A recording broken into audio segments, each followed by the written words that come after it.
Good midnight everyone, welcome back to your beloved Drawback chess speedrun series. The series that I always reveal my drawback but always have 100% win rate.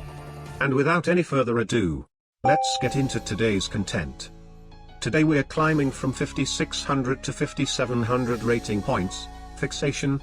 Once you move a particular pawn, you cannot move a different pawn until you move a non-pawn piece. Once you move a particular non-pawn piece, you cannot move a different non-pawn piece until you move a pawn. I had to read that twice to finally understand. Reveal drawback to opponent. TLDR, it wants me to alternate between moving pawns and pieces. E4. A pretty difficult drawback, but it is also quite difficult for my opponent to take advantage of it as well. So I'll say it is not totally impossible to actually win this game. D5. Okay, so now I can only either move the e-pawn again or move a non-pawn piece. I'll move the e-pawn again. Queen takes d5. I cannot move any pawn, piece move is forced. Queen e6 check. Queen e6 is not a theoretically correct move. Playing the right opening moves can not only give you an early positional advantage but can also help you avoid falling into opponent's traps. Let me introduce to you Chess Reps.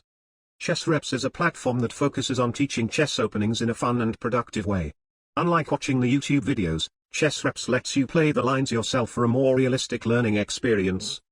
The opening that I am playing in this game is called the Scandinavian Defense. There are 26 lines in total, and since I have studied one of them, I immediately knew Queen e6 was a wrong move, and thus I can now punish my opponent's mistake.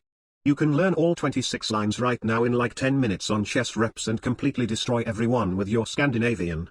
Link is in the description below. Back to the video. I cannot move another piece, knight blocks on e2. And I've just realized now queen takes c2 is an actual checkmate because I cannot move another piece due to the drawback. He didn't see it. Pawn move is kinda forced. d4. g6. Okay, so now I have to do something about my knight and king situation. Bishop e3. This way if he takes my bishop I can still recapture with my f-pawn. Bishop g7. Pawn move. c3.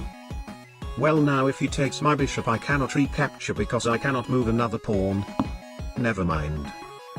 Alright, I guess it is safe to say that this guy won't be able to truly take advantage of my drawback. I'll just focus on doing my own thing from here. Knight f3. b6. He wants to Fianchetto. On both sides. A weird opening choice, but who am I to judge? Pawn move. Bishop b7. Alright. Since his bishop has gone to b7, his queen on e6 doesn't have much value now as it doesn't block the bishop anymore. Knight f4 attacking the queen. Queen d6. d5. This may backfire me though. My drawback is too restrictive for such a heavy tactical attack. Knight e5. Bishop b5. c6.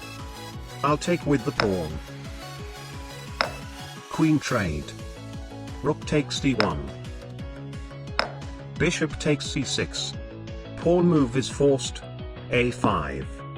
And after all those trades, no one actually wins anything. Never mind. That blunders are horsey. Well, I mean not really, because if he takes on g2 now I'll lose a rook due to my drawback. But of course, as we've established before, this guy cannot truly take advantage of my drawback. 8 takes b5. But I also don't know what his drawback is though. Honestly, it doesn't even seem like he is playing with one. Rook d8. Take random pawn push. Rook lift. Okay, that is the first weird move I've seen him make. There is absolutely no reason to lift that rook to d6. But we still need more information though. Castle. h5. h4. What is happening? Your opponent lost due to their drawback. Your opponent's drawback was moving day. At the start of moves 21 and onwards, Your pieces can't be on your home row. Aha. I see. He was literally only one move away from surviving the drawback. Absolute cinema. Second game, let's go. Second game, we're playing at 5678, it was supposed to be 5660 but I changed it a bit for it to look nicer. Farsighted. Your pieces can't capture pieces that are adjacent to them. Okay, quite annoying but totally manageable. Reveal drawback to opponent. So basically my king and my pawns cannot capture. e4. e5. And since my pawns cannot capture, I'll use them as low quality meat. And I totally forgot about queen h4, knight h6, queen e4, I'm dead. Didn't happen. This guy is really flexing that he knows my pawns cannot capture. What a rocket scientist. Knight f3. Queen f6. My queen can defend my knight. Bishop g5. I can't take his queen though, but he also can't take my bishop. h6. Bishop h4. Now I can take his queen. g5. Bishop g3. g4. Aha. I see. He is baiting me to take his e-pawn, and then he can go queen takes f2, which is actually a checkmate in one because both my king and my bishop cannot do a melee capture. So I guess bishop h4 instead. G takes f3. Aha. So now if I take his queen, f takes g2, and there is actually no way I can prevent him from promoting his pawn. If rook g1, g takes f1 promotes to queen is actually uncapturable. This guy is really good. But bishop takes f6 regardless. F takes g2. Queen to f3. It's true I cannot stop his promotion. But at least now if gf1 there is rook takes, and gh1 there is queen takes. G takes f1 promoting to bishop. Okay, I guess he realized that he blundered, so he chose to make another piece instead just for fun. But I've just realized there was also a very counterintuitive move of g-pawn straight down to g1 promoting queen, and there is absolutely nothing I can do. Thank God he didn't see that. I'll take the rook. Bishop g2 forking two major pieces. Queen g3 counter-attacking his knight. He took the pawn on d4 instead. Well, I guess he can trap my other rook. Queen takes g8 check. I'll come all the way back for the bishop. Bishop takes f2 counter check. I have no idea why he did that. Queen takes c8. Second game is a win. Your opponent's drawback was bishop fan club. You must promote to bishops. Your king and queen can only move diagonally. Aha. I see. The fact that the difficulty difference isn't that much means he is also quite high rated. But who cares anyway. Third game, let's go. One more game and we'll have 100% win rate. Superstitious, you can't move to a square that your opponent has captured on.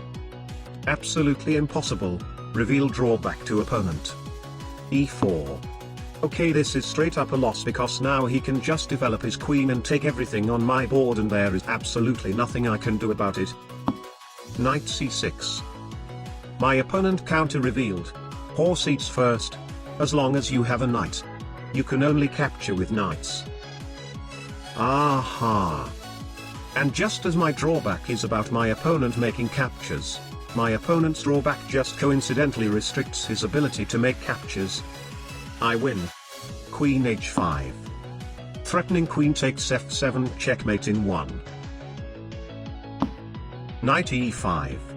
That defends the f-pawn, and even though I also have queen takes h7, there is no need to do that. Queen takes e5 instead. As long as he has a knight, he still has to succumb to his drawback. Therefore, as long as I don't capture all of his knights, this game is still under my control.